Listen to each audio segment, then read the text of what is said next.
Hi, I'm Jennifer Hancock. I'm a humanist, and I watch a lot of movies, and I like to talk about the humanist implications of those movies. Yesterday, I saw Rogue One. It was good. It was really good, and it was really powerful politically.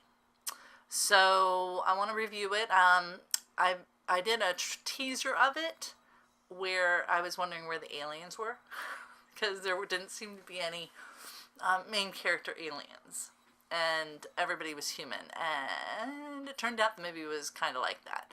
So let's talk about the movie as a movie from a technical perspective first. This was really well done. It was up to the standards you expect from a Star Wars movie. It was beautiful. We went to several different planets. One was kind of a desert planet named Jeddah, the home of the Jedi. There was also kind of a tropical paradise planet where where they keep the records, apparently. There were space stations and star destroyers, and of course the Death Star that was in the making. You had kind of a dark, cliffy planet. There was a lot of different planets. There were a lot of different people in this, and a lot of different aliens as well. And so it's gorgeous, and there's a lot of spaceships and a lot of technical and stuff. It was great. Loved every bit of it. The story was good, and it takes us up to the moment that Star Wars A New Hope starts. So this is the events leading up to A New Hope.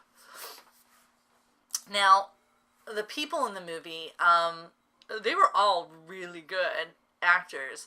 You know, so A New Hope had a problem with the Bechdel test. And if you're not familiar with the Bechdel test, it's a feminist rating system for movies. And the questions, it's got 3 questions. Are there more than 2 female characters with names? Check. Do these female characters ever talk to each other? Check. And do they talk about anything other than the boys? And in this case, the answer is yes to all 3 questions. But because the female is the lead and she's trying to get, she's newly awakened to the resistance. But there's only 2 women in the movie. And this is just a recurring problem, right? You know, A New Hope had Leia in it, and that was kind of it. And then, but there was that one woman chancellor person who was helping with the resistance, and that was it, right? There's Luke's aunt and Leia, and that's pretty much it. They were the only 2 named characters, and they never met, let alone discussed anything. So having another Star Wars movie where there's, count them, 2 women, it's kind of frustrating. It's kind of frustrating, you know. So, yeah, you gave her the lead, but we need more women. I'm just going to throw it out there. Now, you'll also notice that all 5 of these characters, the people on Rogue One, are human. There is an android. The android is great. He's kind of a cross between A Hitchhiker's Guide to the Galaxy's Marvin and C-3PO. So if Marvin from Hitchhiker's Guide to the Galaxy and C-3PO had a baby, you'd end up with the droid on Rogue One. And he was great. I loved him. He was great. He was really, really funny. But other than that, it's all humans. Now, there are aliens, but just as in The Force Awakens, they're all in the background. You know, they're part of a crew, and we don't really get their name, but they're there and they're doing things, but they're not prominent characters. And again, I mentioned this in my trailer reaction. You know, part of the story of Star Wars is humanist. It's a humanist story. And part of the way we do that in science fiction, how we get comfortable with others being given full human dignity as we would give ourselves, is that we see alien species. If we can give human dignity to an alien species that doesn't even look human, certainly we can give human dignity to other humans who are actually humans and look humans, right? That's kind of what happens in like Star Trek, and Babylon 5. We have these aliens that are full characters, and we're forced to deal with them as human, even though they're not human, right? Well, that doesn't happen in this movie at all. It doesn't happen at all. At all. There are some aliens in this movie. They do things. There's actually an alien who's part of this extreme rebel group that's kind of cool, but he didn't have a name. We're never told his name, and he's only kind of there doing things to be the token alien. And Star Wars needs more aliens. I hate to say it, they need more prominent aliens. Some of these characters need to be aliens. Donnie Yen, who is the guy just to the blind guy, the blind monk, all right? When his character first off, I love Donnie Yen. He's in a movie available on Netflix right now called The Monkey King, which has Chow Yun-fat as the Jade Emperor, and I love The Monkey King as a story. Donnie Yen plays the Monkey King, and he's a dang good actor. He's really, I can't even tell you how good this actor is. He's a very convincing monkey. Let's just put it that way. Anyways, so in Star Wars, Rogue One, he plays basically a blind monk. And I turned to my husband when his character came on. I'm like, oh my gosh, Zatoichi meets Star Wars. Because that's what it felt like. It felt like Zatoichi met Star Wars. And it was kind of cool that way. And I'm sure that was intentional because it was Zatoichi meets Star Wars. It was very, very cool. So did I like the characters in this movie? Yes, I did. They were fun. They held the story, and you were engaged with their storylines. And all of them, except for the guy on the far right with the chesty thing of whatever, they all had backstories. So they were all fully developed characters with their own drama and backstory that leads them to this moment. Let's talk about the humanist aspects of this movie. This movie felt very, very political. And oh, there's an alien. There's two aliens in this. I don't know their names.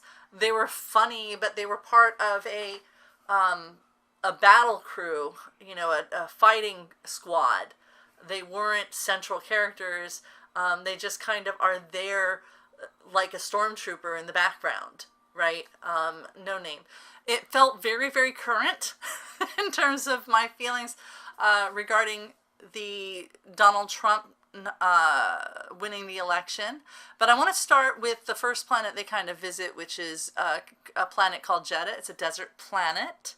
It's apparently like the home of the Jedis, and the Empire is mining the crystals that the Jedis would normally use to make lightsabers, but there are no Jedis. This is after the Clone Wars and the return of the Sith, the Revenge of the Sith, whatever. So there aren't really, the Jedis have been wiped out. So there are no Jedis in this movie. But we're at the Jedi home planet, which is currently being ransacked by the Imperial Army for crystals to build a super weapon that can destroy planets. And I'm not spoiling anything here because we know that that's what this movie is about. It was really well done, right? The set design, it felt like you were in a Middle Eastern marketplace. I mean, I've never been to one, but I imagine that's what it feels like.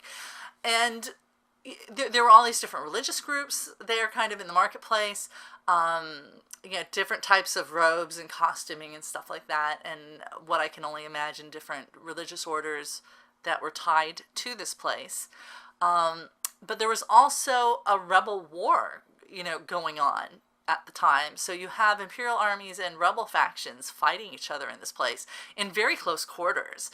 And given what's happening in Aleppo right now, it was painful to watch because the collateral damage to the people not fighting, right? You have the rebels and you have the Empire, and they're having these fights and they're blowing stuff up, and people not involved in this are getting blown up. And, so it felt very much like, oh my gosh, this is what's happening to the people in Aleppo right now. And both sides are to blame for that. And I'm getting emotional on that. So that just felt very, very present, very real, very real. It was very well filmed and realized to have that sort of emotional impact on me. The next part had to do that I want to talk about had to do with the Rebel Alliance having to make a decision about whether to keep fighting or not, whether to continue to resist the Empire or not. So you have this alliance of planets that are not, not acquiescing to the Empire and the Emperor, who has forcibly taken control by killing all the Jedi, right? And he took control of the Senate. He was named emperor, and he immediately used the army to destroy the only military opposition that existed to him. And again, I'm not doing any spoilers. That all happens in episode 3, right? So, they have to make a decision about, whether the fighting that they're doing, the resistance, the cost of the resistance in terms of lives lost and planets lost, and the death and destruction that their resistance is causing, they have to make a decision about whether the human toll of that is worth it or not, whether there's any hope to that. Are they fighting a losing cause? Maybe they just should accept Empire control, and not fight for their freedom. And that whole scene was so powerful, because I have no idea what my answer to that would, like, if I'm in the same situation as them, I have no idea what my answer would be. And the thing I like about, the reason I wanted to talk about movies as a way to talk about humanism is because it's through the art of storytelling that we allow ourselves to consider what if scenarios. Like, what if that was me? What would I do? Would I behave the way the heroes in this movie behave? I don't know. And that's a really interesting thing, because normally with the Star Wars movies, you come away, the morality tales that are the Star Wars movies are very black and white. There is good and bad, and it's very clear the good is good, and it's very clear the bad is bad. That's not the case in this movie. Yeah, the good is good, and it's clear the bad is bad, but we're asked to consider what the right way to resist the bad is. And that's a very interesting question, especially now where it's not just America, but Europe is, authoritarians are taking control in a lot of different countries. Right-wing authoritarians are taking control in a lot of different countries. And the Empire is an authoritarian, the Empire in Star Wars is an authoritarian government. And the right way to resist, and whether armed resistance is going to yield the best results, I mean, that's a debate that everybody who's ever resisted an authoritarian has to have. And I don't know what the right answer is. Now, obviously, the band goes out and they get the plans for the Death Star to try and blow it up so that they keep hope alive, hope of resistance alive. But I thought that was the most compelling part of the movie, is this conversation around a table about what form the resistance should take. That was really, really good. So this was a really good movie. I thought it was timely, it was political, it was good. I think you'll enjoy it. There are no lightsabers in it. There's no Jedi in it. But it was a very good Star Wars story, and I'm very excited. Tonight, my son and I are watching episode 4, so there you go. Enjoy.